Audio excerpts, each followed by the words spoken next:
उसका प्रतिबिंब प्रत्येक खंबे में उसका दर्शन हो रहा है। वो बीच में ही प्रभु केवल नहीं, पर हर एक खंबे में प्रभु की यहाँ प्रतिबिंब का दर्शन हो रहा है। अनंत रूप बहुत ही दिव्य। अपने हृदय मंडप के ये 4 खंबे, मन बुद्धि चित्त और अहंकार, वे जब मणियों की तरह परम पवित्र हो जाएंगे, तब उसमें हर खंबे में प्रभु का ये जो है भावर का दर्शन होने लगेगा। हर भक्त को अपने हृदय में उसका साक्षात्कार होगा। अब भक्तों को प्रसन्नता क्या हो गई, पुष्प वृष्टि करने लगे जहां भावर हुई। क्यों? क्योंकि भावरी में आगे आगे कौन चल रहा है? कौन चलता है? विवाह में जब भावर होती है आगे कौन चलता है? कन्या चलती है। तो भक्ति देवी श्री किशोरी जी आगे चल रही है और ये प्रभु बेचारे अभी तक तो सर्वतंत्र स्वतंत्र थे, अब जब से बंद गए तो पीछे पीछे अनुगमन करते हुए चल रहे। भक्तों को बड़ा आनंद हो गया कि बहुत अच्छा हुआ प्रभु, अब हम जैसे कहे वैसे आपको करना पड़ेगा। आप भक्ति के अधीन हो गए और जैसे भक्त की भावना वैसा प्रभु करते हैं। देखिए श्याम सुंदर की लीलाओं में जब हम पढ़ते हैं कितना आनंद आता है कि गोपियां जब श्याम सुंदर के साथ हंसी मजाक करती है। अब उन्होंने तो दिखाया कि जैसे उनको माखन नवनीत इतना प्रिय है और वो गोपियों के घरों में भी घुस जाते हैं और मटकी फोड़ते हैं मक्खन खाने के लिए। और ये गोपियों को लगता है कि प्रभु को माखन पसंद है, तो ये माखन अगर उनको खिलाने के अगर आए हैं तो फिर क्या किया जाए? तो वो कहते पहले नाच करके दिखाओ, तब हम तुमको मक्खन खिलाएंगे। और तब कवियों ने संतों ने देखा, धन्य हो गए उनका ताही अहीर की छोहनिया, छछिया भरी छाछ पे नाच नचा। अरे ये सारे संसार को नचाने वाले ईश्वर को थोड़ी सी छाछ के लिए तुम्हारे इंगित पर वो नाच रहा है और ये नचा रही है। ये जो दर्शन है अद्भुत भक्ति भाव से परिपूर्ण ये दर्शन है। तो भक्ति के अधीन हो गए ब्रह्म, अब वो स्वतंत्र नहीं रह गए और तब भावर हो गई। अब भावर हो जाने के बाद जो एक परंपरा है वो है ध्रुव तारा दर्शन। पता नहीं आप लोगों ने शादी जिन्होंने विवाह किया है उन्होंने ध्रुव तारा देखा कि नहीं, पर ये वैदिक हमारी परंपरा है। उसमें क्या होता है?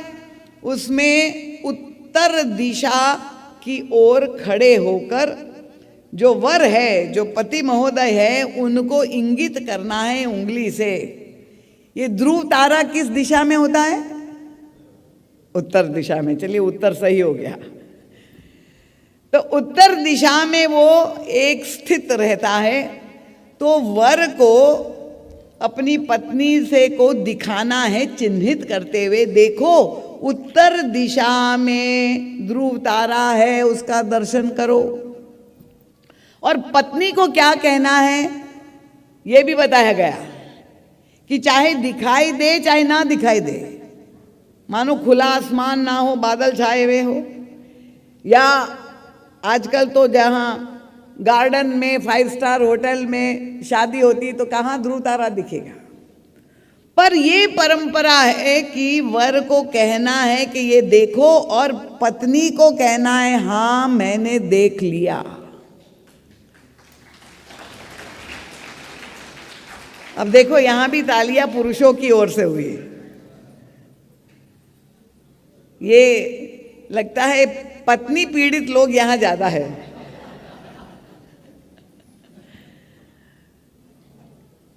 तो एक नवयुवक ने महाराज जी से पूछा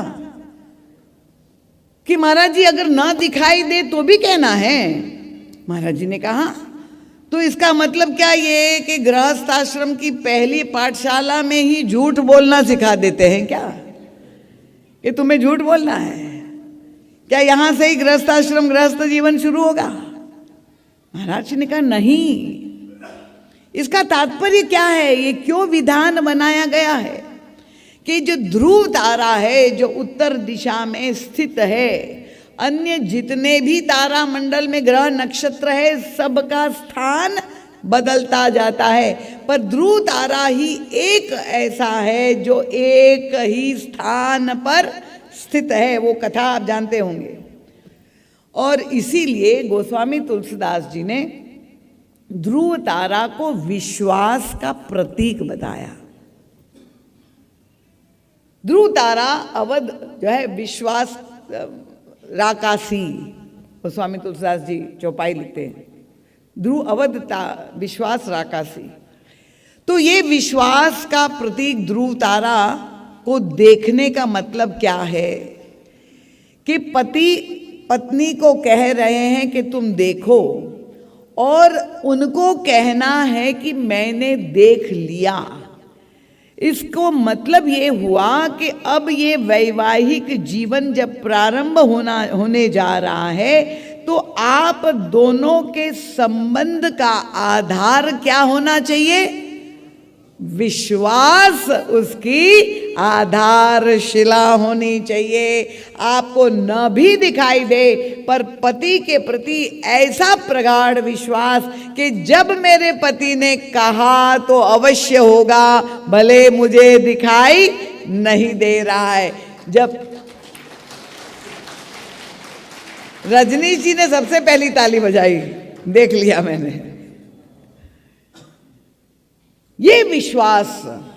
अब आज के युग में तो स्थितियां क्या है, वो पत्नी का मोबाइल अगर पति मांगे और पति का मोबाइल पत्नी मांगे तो क्या है, पासवर्ड लॉक्ड। देखिए यहां समझाना नहीं पड़ा, वहां सब देवियों को आनंद आ गया। पति देख ही नहीं सकता पत्नी के मोबाइल में क्या भरा है, किस किस से बात करती है। और वैसे ही पति, दोनों को एक दूसरे पर विश्वास नहीं है। जब ऐसा विश्वास का अभाव होगा तो फिर प्रेम की उत्पत्ति कैसे होगी? क्योंकि आधारशिला नींव है विश्वास, बिना विश्वास भगति नहीं, गोस्वामी जी ने कहा। तो अगर हम चाहते हैं प्रेम उत्पन्न हो हमारे जीवन में तो उसका विश्वास की आधारशिला पर ही प्रेम होगा। अगर विश्वास नहीं तो प्रेम हो ही नहीं सकता। केवल संदेह और संशय में ही, भ्रम में ही जीवन व्यतीत हो जाएगा, टकराहट से अशांत होगा। तो ये ध्रुव तारा दर्शन एक बहुत सुंदर परंपरा है। उसके बाद अब जो सबसे महत्वपूर्ण, बहुत लोग आनंद लेते हैं, वो सिंदूर दान, जो विवाह का एक बहुत महत्वपूर्ण अंग है। यहाँ भी होता है कि नहीं? छत्तीसगढ़ में होता है ना। तो सिंदूर दान का मतलब क्या है, उसका उद्देश्य क्या है कि जो दूल्हा है, वर है, वो अपनी पत्नी के माथे पे सिंदूर लगा करके उसको सौभाग्य का दान देता है। सौभाग्य दान का मतलब यह है कि तुम्हारा सौभाग्य अखंड हो, यही आशीर्वाद दिया था ना, अखंड सौभाग्यवती भव। तो भगवान श्री राम भी, अब सिंदूर कहाँ से आया, बहुत सुंदर पद हमारे राजेंद्र जी गाते हैं। आप लोग यहाँ देखेंगे, दर्शन भी करेंगे उस लीला का और श्रवण भी करेंगे। तो भगवान श्री राम श्री किशोरी जी के माथे पे सिंदूर दे रहे हैं। राम सिर सेंदूर देही और शोभा विधि बरनी न जाई तेही। इतना दिव्य वो दृश्य है। जब प्रभु सिंदूर दान दे रहे तो गोस्वामी तुलसीदास जी तो वहीं पर खड़े थे। भक्तों ने कहा महाराज आप तो कवि श्रेष्ठ है, कोई उपमा दीजिए। ये सिंदूर दान हो रहा है जो अन्य संसारिक लोग दे रहे और भगवान श्री राम दे रहे, उसमें कोई अंतर तो होगा। और तब गोस्वामी तुलसीदास जी ने काव्यात्मक प्रस्तुति, क्या विलक्षण, आप लोग मानस अवश्य पढ़े। उन्होंने कहा कि प्रभु का कर कमल बढ़ रहा है।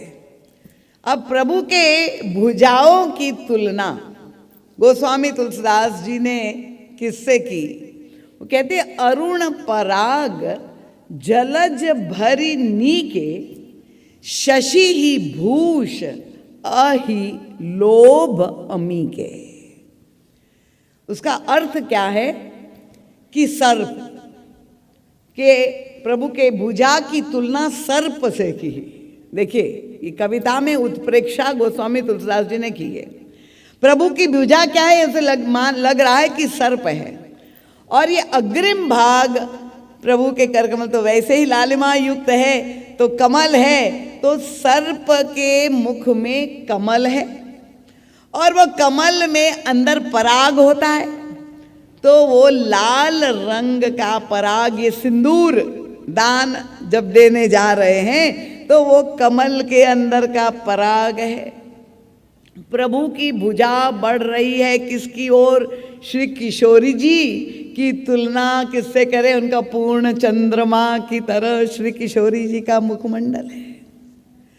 और जब प्रभु की भुजा बढ़ रही है तो गोस्वामी तुलसीदास जी ने लिखा शशि ही अहि लोभ अमी के, अमृत पाने की लोभ से ये सर्प चंद्रमा की ओर बढ़ रहा है।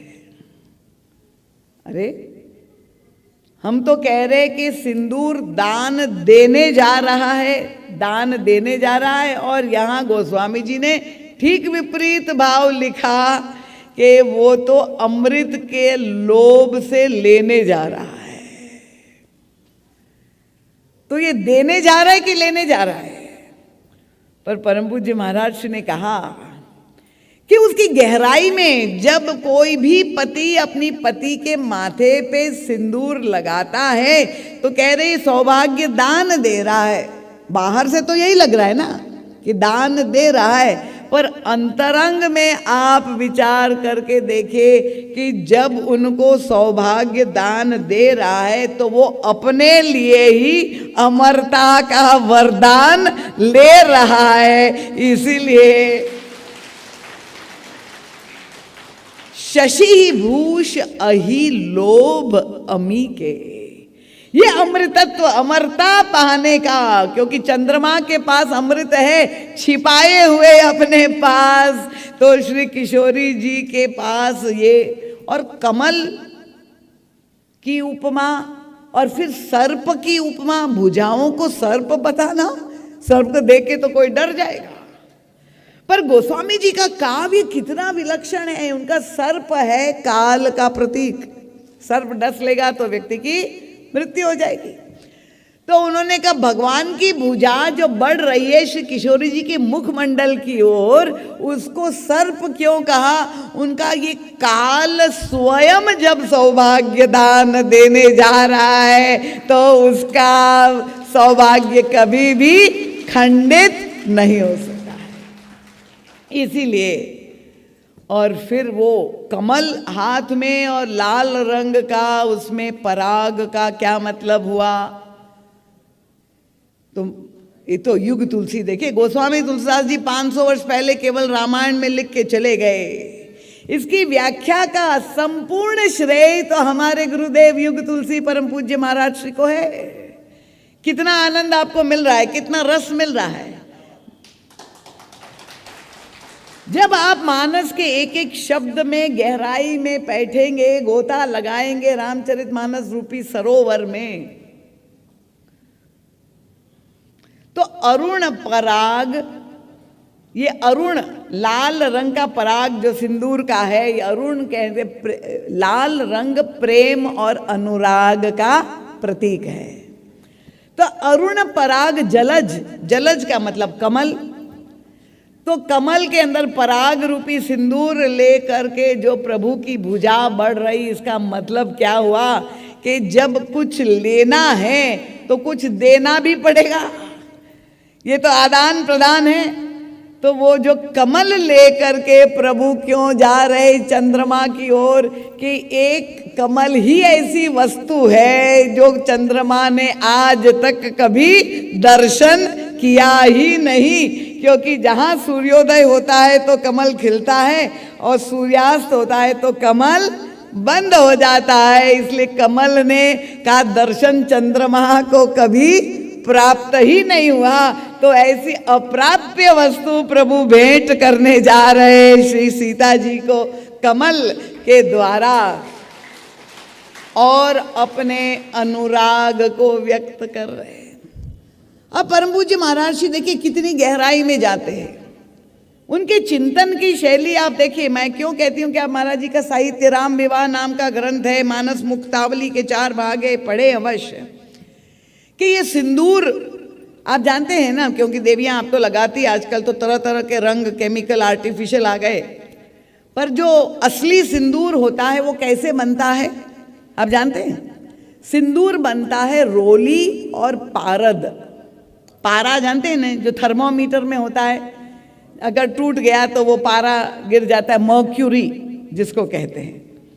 तो ये रोली और पारद दोनों को जब मिलाते हैं तब वो सिंदूर बनता है, असली सिंदूर। तो पारद आप देखिए, असली सिंदूर भारी होता है बहुत।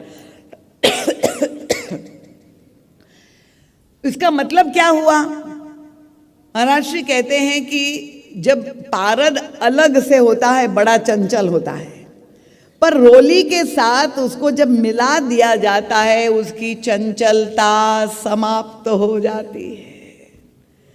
और इसका संकेत क्या है कि वो वर यही अपनी पत्नी को ये बताना चाह रहा है कि मेरा मन तो पारद की तरह अभी तक अत्यंत चंचल था।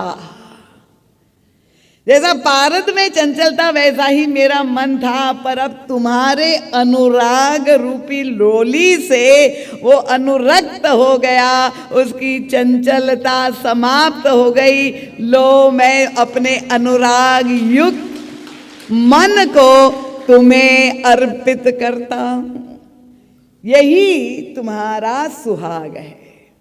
तो वो अपने मन को, वो कितने वर अपने वास्तव में मन को सुहाग के रूप में समर्पित करते ये मैं नहीं जानती, पर उसके पीछे दर्शन वो यही है। जहां अनन्यता है विवाह में, तो वो कहते मेरा मन जो अभी तक संसार में भटक रहा था चंचल सौंदर्य को देखकर, अब तुम्हें देखकर अनुराग युक्त हो गया, ये मन अब तुम्हारा हो गया। यही सिंदूर के रूप में उनके माथे पे शोभा। और इस सिंदूर को लेकर तो प्रभु के यहाँ देखिए वो प्रसिद्ध गाथा आप जानते हैं कि नहीं? क्या खलबली मच गई जब प्रभु का विवाह संपन्न हो गया। अंतरपुर में प्रभु निवास कर रहे। अब हमारे श्री हनुमान जी महाराज की तो नित्य की आदत कि मैं सेवा करने के लिए प्रभु की सेवा करने जाऊं, और वो तो ब्रह्मचारी जी पहुंच गए, पर बाहर जो सेविकाएं थी, क्योंकि अब प्रभु का विवाह हो गया है तो इसलिए उन्होंने कहा अब वो अकेले राम नहीं रह गए, अब तो जुगल रूप में है, वहां आप अंदर नहीं जा सकते, प्रवेश निषेध। हनुमान जी को कोई रोके? उनका कौन जा सकता है बताओ? तो वो जो सेविकाएं थी उन्होंने अपनी मांग की ओर इंगित कर दिया कि जो सौभाग्यशाली होगा वो ही अंदर प्रभु के पास सेवा में जा सकता है। हनुमान जी ने पूछा इसका क्या मतलब हुआ ये बेचारे? तो उन्होंने कहा कि ये जो है सौभाग्य, प्रभु बहुत प्रसन्न होते हैं इसको देख करके। बस हमारे हनुमान जी महाराज देखो जा करके पूरा सिंदूर अब केवल माथे में नहीं पूरे शरीर पे उड़ेल दिया। ऐसे ही सिंदूर से, इसलिए कहते हैं हनुमान जी को प्रसन्न करना है तो जाके उनको सिंदूर चढ़ाओ, चमेली का तेल शनिवार को आज है मंगल शनि को, हनुमान जी को प्रसन्न करने के लिए पूरे शरीर पे लगा दिया। और जब प्रभु के सामने पहुंचे, प्रभु ने कहा ये क्या? उनका ये देवियों ने कहा कि ये सौभाग्य, तो उनका तुम भी सिर में लगाते? इनका नहीं प्रभु, इतना सीमित सौभाग्य क्यों हो, हमारा सौभाग्य हो तो असीम परिपूर्ण सौभाग्य हो, पूरे शरीर में अनुराग की लाली प्रभु के प्रति। तो ये सिंदूर दान का मधुर भाव है।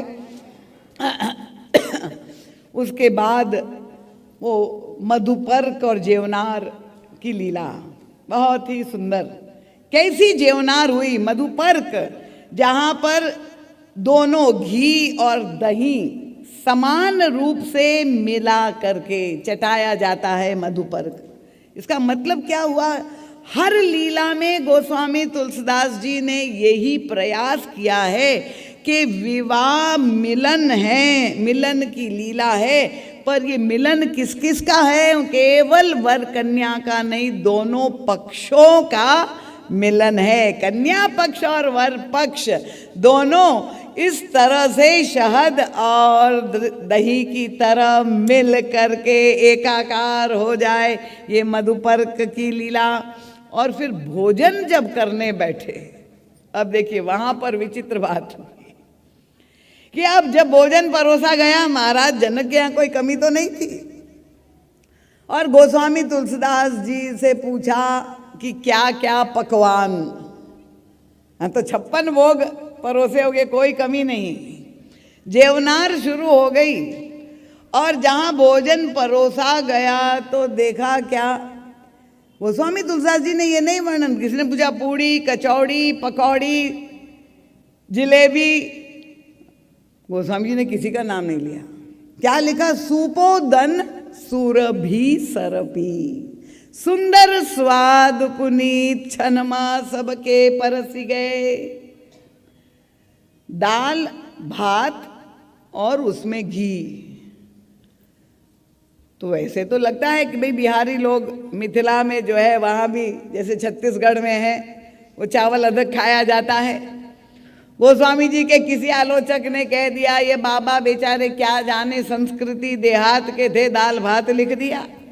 उनको लिखना चाहिए था पूड़ी कचौड़ी। पर ये आलोचकों को उत्तर देने के लिए महाराज श्री का अवतार हुआ।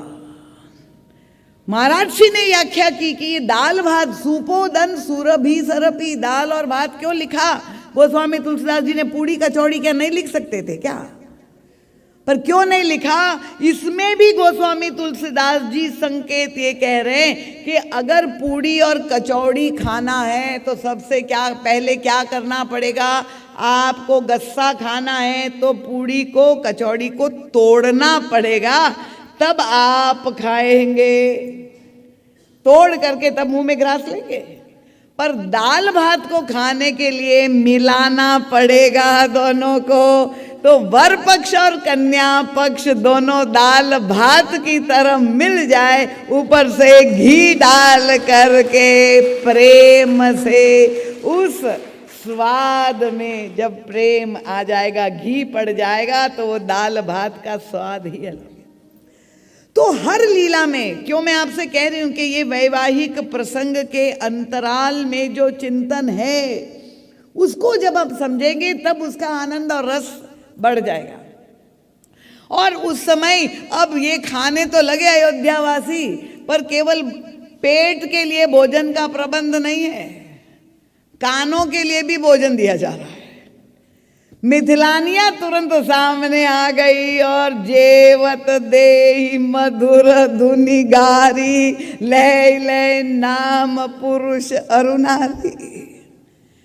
ये गाली देना प्रारंभ किया। किसी ने कहा जिस दूल्हे का इतना सत्कार सम्मान ऐसे वेद मंत्रों से भगवान विष्णु के रूप में, क्या ये परंपरा गलत नहीं है? ये बंद करो, गाली की परंपरा नहीं होनी चाहिए, झगड़ा हो जाता है। महाराज जी को एक भक्त बहुत आग्रह किया। वैसे महाराज जी जो है शादी ब्याह में बहुत नहीं जाते थे, क्यों? महाराज जी संस्मरण सुनाया करते थे उड़िया बाबा जी महाराज का। उड़िया बाबा जी की सानिध्य में महाराज श्री कई वर्ष रहे वृंदावन धाम में। तो बाबा के पास उनका एक भक्त आया अनन्य, और उसने कहा मेरे बेटे की शादी है गुरुजी, आपको आना ही पड़ेगा। बाबा ने कहा अरे हम साधु महात्माओं को कहाँ तुम कथा या विवाह शादी में बुला रहे हो? नहीं नहीं, अगर आप नहीं आएंगे तो मैं शादी बेटा का ब्याह करूँगा ही नहीं। हट कर लिया। बाबा ने कहा देखो तुम मुझे बुला रहे हो पर बहुत बड़ा खतरा है। क्या खतरा है? बाबा ने कहा जब शादी में आप तुम्हारे सारे रिश्तेदार होंगे, सारी रस्में जहाँ हंसी मजाक श्रृंगार रस सब चल रहा होगा और मैं आऊँगा, तो जैसे ही मैं आऊँगा तुम सबको छोड़ करके तुरंत दौड़ करके आओगे मेरा स्वागत करने के लिए, प्रणाम करके सब लोग करने लगेंगे। और जब इतना मुझे सम्मान तुम दोगे तो ये देख करके ये दूल्हा जो मंडप में बैठा हुआ था वो देखेगा कि अरे वाह, मुझे तो सबने छोड़ दिया और ये महात्मा जी के पास सब चले गए, इतना प्रणाम करे, छोड़ो मैं भी शादी नहीं करा, मैं भी बाबा बन जाता हूँ। उसके मन में अगर ऐसा विचार आ गया तो भी खतरा। और दूसरी ओर मैं आऊँगा तो मेरे साथ सारे चेले चपाटी आएंगे, और चेले चपाटी ने देखा कि वाह यहाँ तो बड़ा मजा है, खूब आनंद हो रहा है, हंसी मजाक श्रृंगार है, और उनके मन में आ गया अरे बेकार है ये सन्यास, चलो हम भी गृहस्थ आश्रम स्वीकार कर लेते हैं। तो दोनों तरह से प्रभाव गलत पड़ेगा। तो परम पूज्य महाराज जी भी बहुत कम जाते थे, बहुत अनिवार्य हो। एक भक्त ने कहा महाराज जी गए, बड़े अंतरंग थे और गए। अब वो ऐसे अनन्य भक्त थे, जब कथा महाराज जी पहुंच गए तो उनका महाराज जी थोड़ी कथा हो जाए, विवाह चल रहा है, उनका महाराज जी थोड़ी कथा कह दीजिएगा। महाराज जी ने कहा भले मानुष, विवाह शादी में कथा नहीं होती है, गारी दी जाती है। यहाँ क्या मैं इसी समय सारा ज्ञान वैराग्य उड़ेल दूं? अरे इस समय तो ससुराल की गाली, यही तो मिथिलावासी गाते हैं। उनका क्या आप जो है वेद मंत्र सुन करके भगवान राम को कहते हैं राघव जी बन्ना जी, उनके आप सर्वत्र आपकी वेद मंत्रों से आपकी ऋचाओं से स्तुति हुई, वो सुन सुन के अघा गए, इसलिए तो आप यहाँ गाली सुनने आए हैं। तो जेवत देही मधुर धुनि गारी। महाराज दशरथ को लेकर के गाली कैसे कैसे प्रश्न उठा दिया। वे कहते ये समस्या क्या है कि दशरथ जी भी गोरे रंग के और कौशल्या भी गोरी रंग की, आप काले कहाँ से हो गए?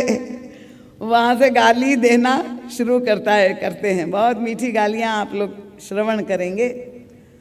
तो ये गाली सुन करके आम तौर पे किसी को गाली जाए तो आपको कितना क्रोध आ जाएगा, पर यहां दशरथ जी को भगवान श्री राम को गाली दे रहे और कैसे उनकी प्रतिक्रिया क्या है। तो महाराज हसत राव सुनी सहित समाजा, इतने प्रसन्न हो रहे, इतने आनंदित हो रहे हैं, उनका हमारे कानों के लिए मीठा भोजन दिया जा रहा है। और यही वृत्ति तो भगवान शंकर की भी थी, तभी वो भी जब ससुराल गए तो वहां भी गालियां पड़ी। मैना ने जिस तरह से गालियां दी, तो सांसारिक दूल्हा होता तो उसी समय संबंध तोड़ के भाग जाता,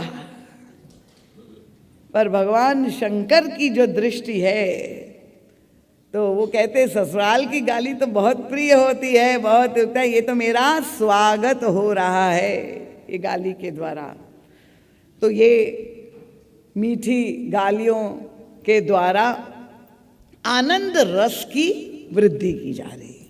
और दूसरी तरह से ये कहे कि दूल्हे पक्ष का स्वभाव कैसा है, उसका मनोविज्ञान क्या है, कि जब हम केवल प्रशंसा सुनकर के तो हर व्यक्ति प्रसन्न हो जाएगा अगर हम आपकी प्रशंसा करते रहे, पर अगर हम आपको गाली दे उसमें भी आपको रस लेने की कला है कि नहीं, ये आपका स्वभाव कैसा है उसकी परख की जाती थी। अगर हमारी गाली में ये लोग आनंद ले रहे तो हमारी कन्या से अगर कोई त्रुटि हो जाएगी तो भी ये दूल्हा या उसके ससुराल वाले नाराज नहीं होंगे, उसमें भी वो रस ले लेंगे। ये जो है आश्वासन कन्या पक्ष वालों को मिल जाता था। इसीलिए ये गाली देने की परंपरा विवाह के समय होती है। तो ये जेवनार भी संपन्न हो गया विवाह के। अब वो रीति रिवाज तो बहुत, जयमाल पर तो हम बोल ही नहीं पाए, क्योंकि ये जयमाल की प्रथा जरूर बहुत ही आज समाज में जो विकृतियां आ गई है, विवाह शादी में जाने से बहुत डर इसलिए लगता है।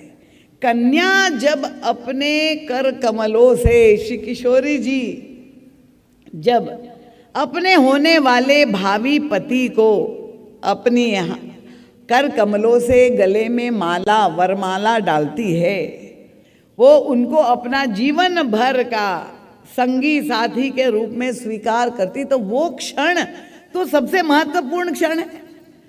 पर आजकल मैं देख रही हूँ, सुन रही हूँ कि विवाह शादी में जयमाल के समय पहले ही दूल्हे को पढ़ाते, सब लड़के लोग इकट्ठे, झुकना मत, गलती से झुकना मत, अपना सिरा तान करके, तो जीवन भर तुम्हें झुकना पड़ेगा।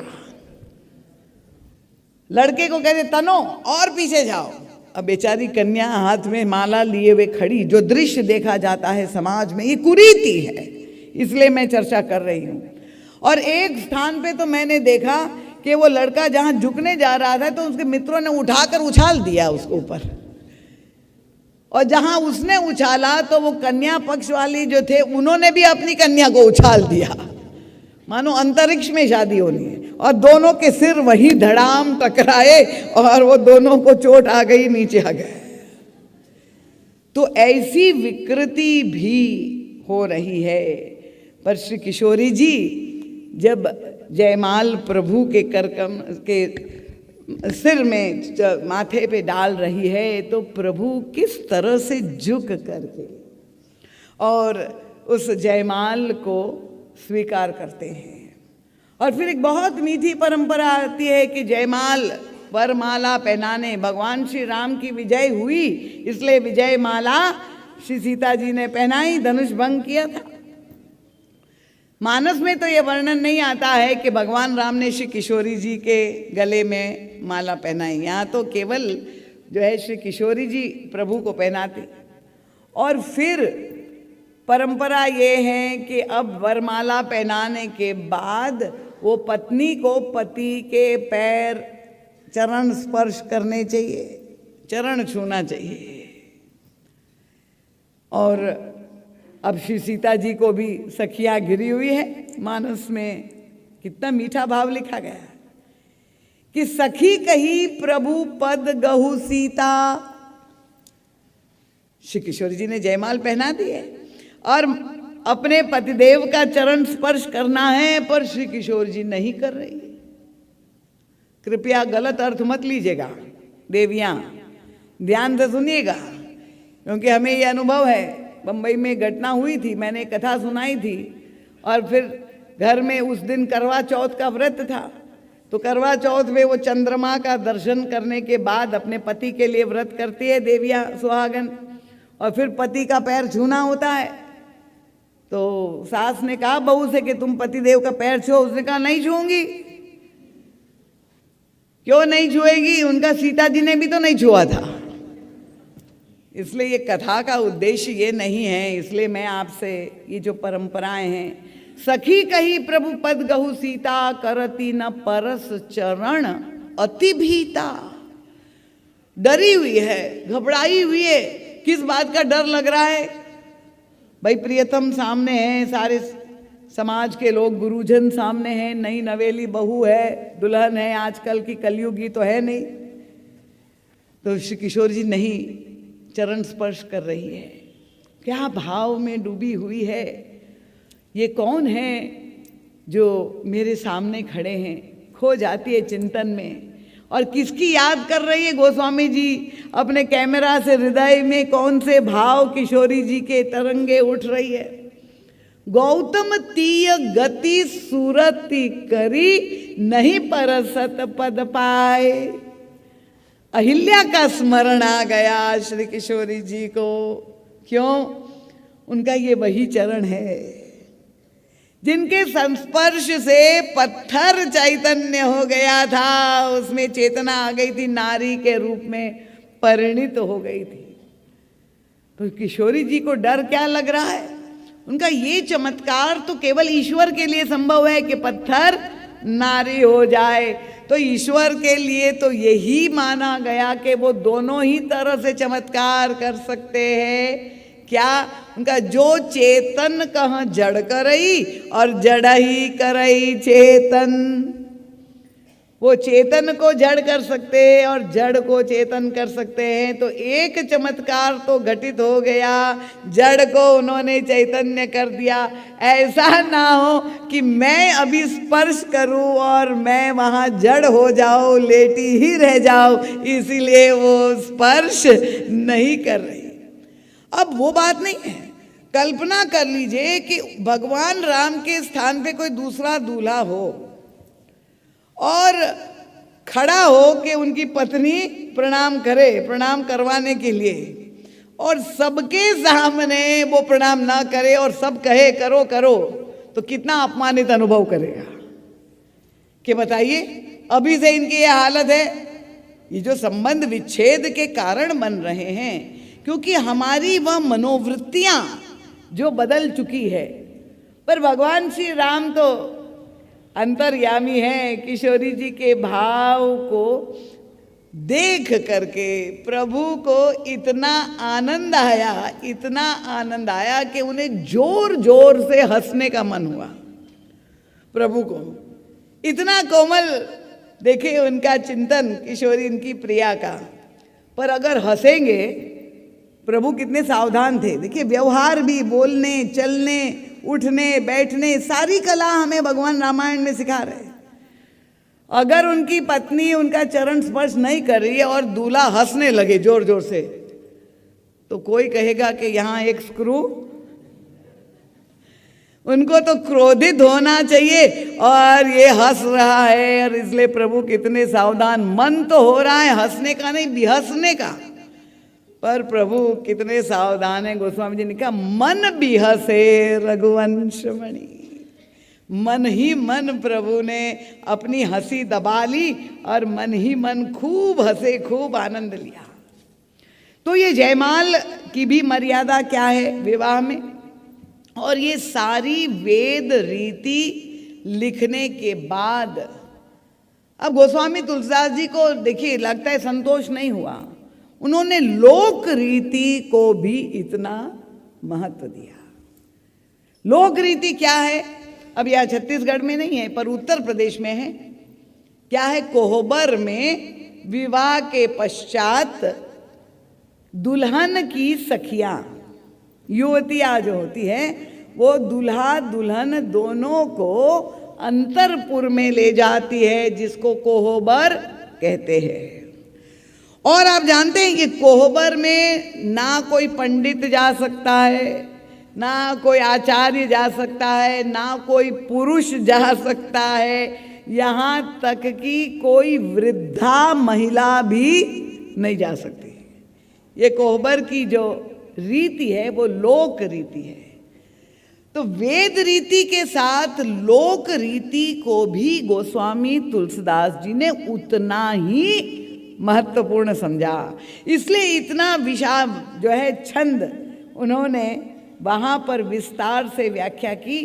परम पूज्य महाराज श्री कहते हैं ये विवाह का चतुर्थ रूप है, अंतरतंग प्रसंग है, ये चित्त की भूमि पर विवाह है।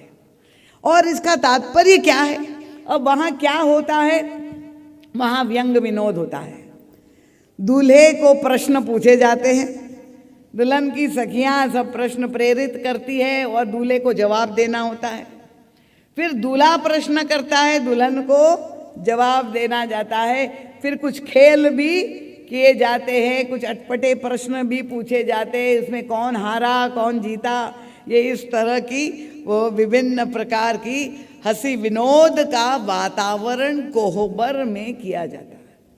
और व्यंग विनोद उस सीमा तक किया जाता है, लगता तो ये है कि एक तरह से दूल्हे का अपमान किया जा रहा है, ऐसी हंसी उड़ाई जाती है। कोहबर में जो है, यहाँ लिखा है गोस्वामी तुलसीदास ने बरवे रामायण में क्या किया गया, उन्होंने कहा कि वो विवाह में एक रस्म है जूता चुराई, जो आप लोग को बड़ा आनंद आता है।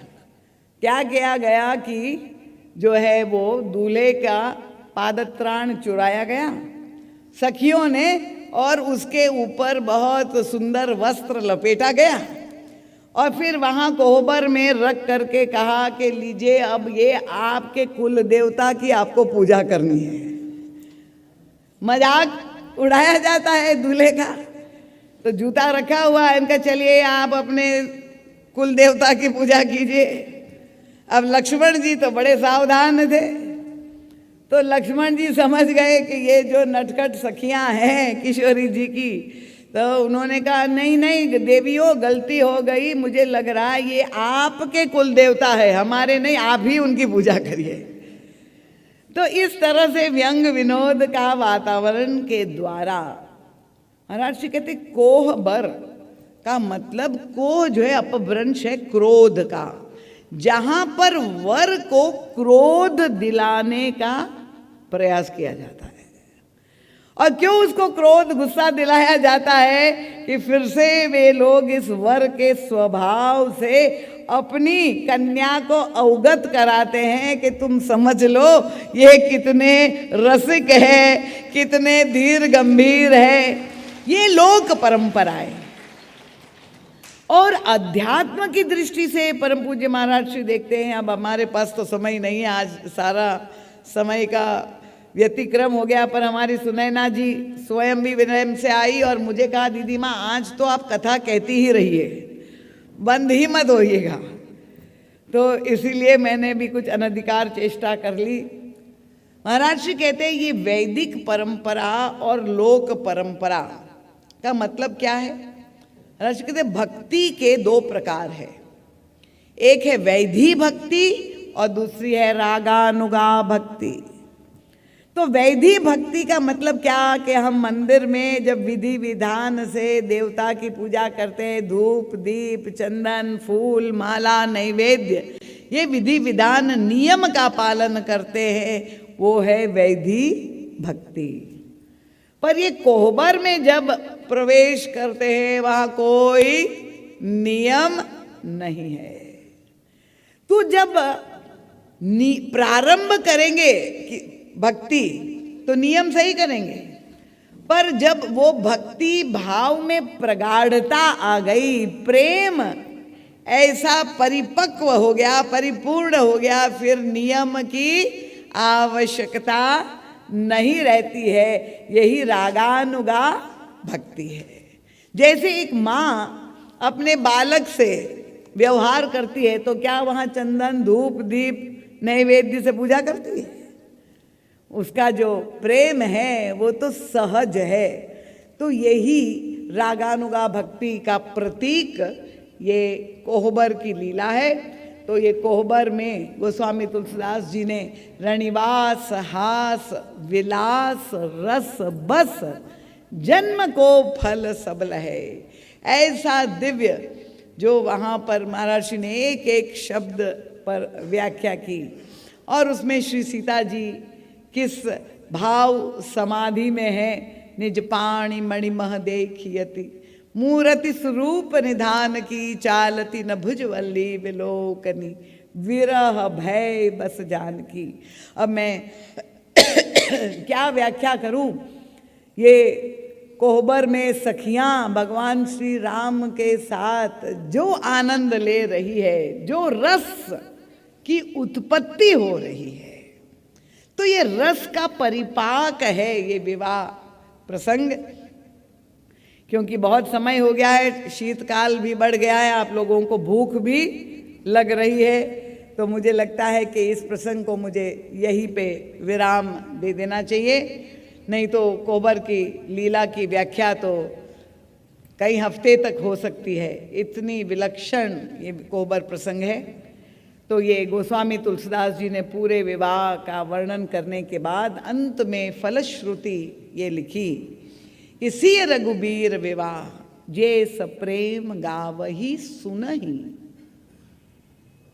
तिन कह सदा ऊछा। देखिए ये दावे से कह रहे हैं कृतिकार गोस्वामी तुलसीदास जी।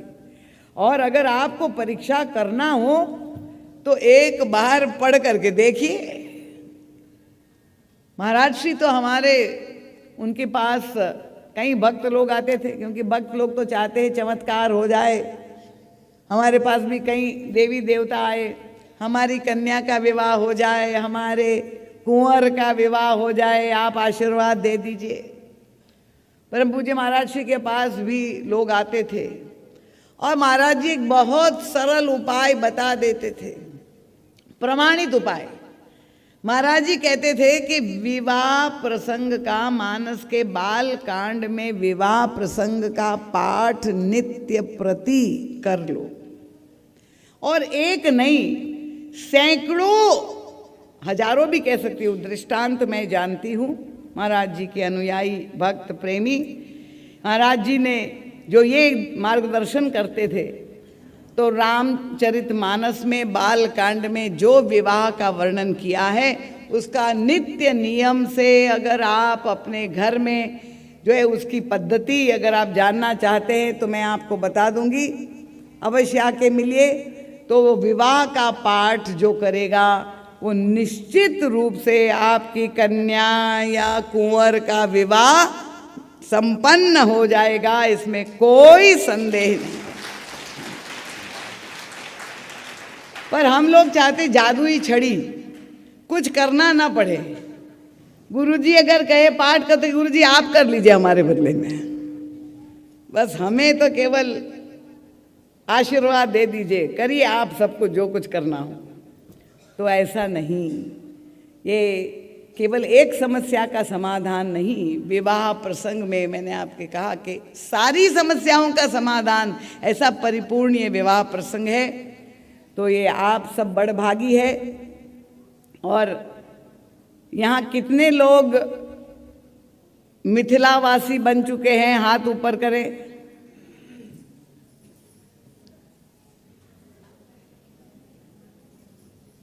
कुछ लोग नहीं है क्या? दीपिकावासी कौन है ये बता दीजिए। अभी कुछ रह गए दीपिकावासी, अभी मिथिलावासी नहीं बन, अयोध्यावासी बनना चाहते क्या? हाँ तो बहुत अच्छा। अयोध्यावासी कौन है ये हाथ ऊपर करे। बहुत अच्छा, बारात में हमारे साथ आप आ जाइए अगर अयोध्यावासी है, और जो दीपिकावासी है वो घराती बन जाए और बाकी बाराती बन जाए। दोनों ही भाव में हम लोग राम विवाह का आनंद लेंगे, जो 28 तारीख को प्रभु के विवाह की परम पुनीत जो है तिथि है। यहाँ पर श्री राम विवाह जो है आप लोग प्रत्यक्ष रूप से प्रभु के विवाह का दर्शन करेंगे, सारी पद्धति परंपराओं को भी आप देखेंगे। और आप सबसे यही अनुरोध है कि आप लोग सब खूब सज धज के भगवान राम की बारात में आनंद लेने के लिए पधारे। कोई भी व्यक्ति काला रंग या नीला रंग, अशुभ रंग के वस्त्र नहीं पहनेगा। देवियाँ अगर लाल रंग की साड़ी चुनरी पहने और देवता लोग पीले रंग के वस्त्र, कुर्ता इत्यादि जो है जो व्यवस्था हो सके, और माथे पे बारात में सभी जो है साफा बांध करके, ऐसी ऐतिहासिक राम बारात दीपिका के इतिहास में किसी को देखने ना मिली, क्षेत्र में ही कहीं किसी ने ना देखी हो, ऐसी बारात निकलनी चाहिए। और जो भी लोग मार्ग में जहाँ से बारात निकलेगी, जिनके घर दुकान मकान हैं, वो दूल्हा राम जब आपके घर के सामने से निकलेंगे तो आप उसका स्वागत करेंगे कि नहीं? तो अपने घर के सामने रंगोली बनाएंगे, दिए जलाएंगे और पूरे वहाँ रास्ते के धुलाई कराएंगी हमारी अध्यक्षा महोदय सुनैना जी। और प्रभु की बारात बाजे गाजे के साथ धूमधाम से है वो परसों निकलेगी। आप लोग सबको निमंत्रण है, सब पधारे और विवाह का आनंद ले और दे। और इन शब्दों के साथ जनक और सुनैना के प्रति भी बहुत बहुत मंगल कामना व्यक्त करते हुए आप सबके भावी उज्जवल भावी के लिए मैं मंगल कामना व्यक्त करती हूँ। सबके चरणों में बार बार नमन वंदन प्रणाम करती हूँ। देवियों से विशेष प्रार्थना है, कृपया अनुशासन बनाए रखे। इतनी देर आप शांति से बैठी रही। अभी रामायण जी की आरती होगी, आरती के पश्चात प्रसाद ले करके आप पधारें। और ये कथा का प्रसारण जो टीवी चैनल के माध्यम से उसमें पुनः आप उसका दर्शन कर सकते हैं। चैनल का आईडी वहाँ पर लगा हुआ है, आप उसके कोड भी लगा हुआ है, उस पर आप देख सकेंगे। महाराज जी के सद साहित्य का लाभ लेंगे। अब भगवान के नाम का जयघोष पूरे उत्साह पूर्वक करेंगे। नगर बस्ती तक भगवान के नाम की जयकार जानी चाहिए। पूरा ये दीप का जय राममय हो जाए, ऐसा आप सभी लोगों को भक्ति भाव का परिचय देना है। बोलिए सियावर रामचंद्र भगवान की जय। बहुत अच्छे। पूज्यपाद गोस्वामी तुलसीदास जी महाराज की जय। बोले सत्य सनातन धर्म की जय। बोले भक्त समाज की जय। संत समाज की जय। भारत माता की जय। बोलिए अयोध्या मिथिला धाम की जय। बोलिए सद्गुरुदेव भगवान की जय। बोलिए पूज्य दीदी जी महाराज की जय। भगवान की आरती होने जा रही। आप सभी कोई खड़े होकर आगे आकर आरती गायन करें।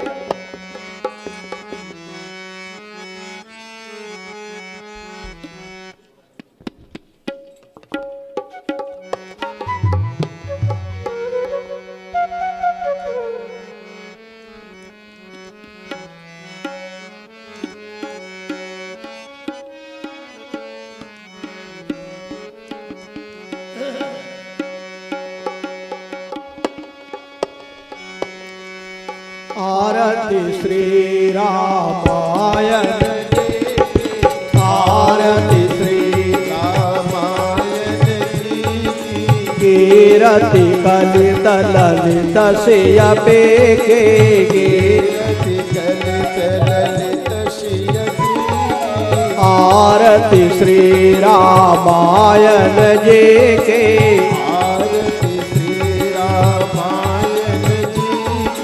कीरति कलित ललित सिय पेके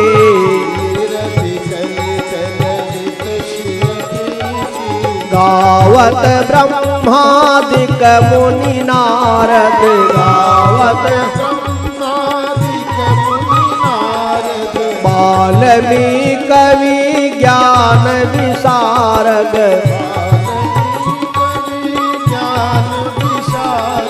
सुख सनकादिशेष अरुसारद,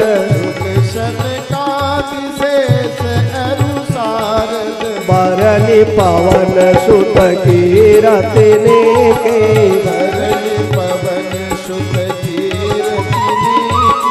आरती श्री रामायण जी के,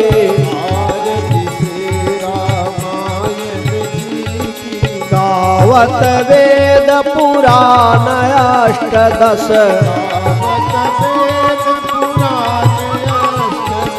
छवो शास्त्र सब ग्रंथन को रस,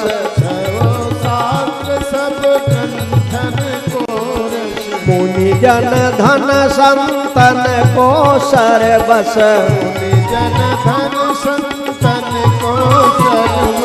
चार अंश सम्मत सब के, आरती श्री रामायण जी के, गावत संतत शंभु भवानी,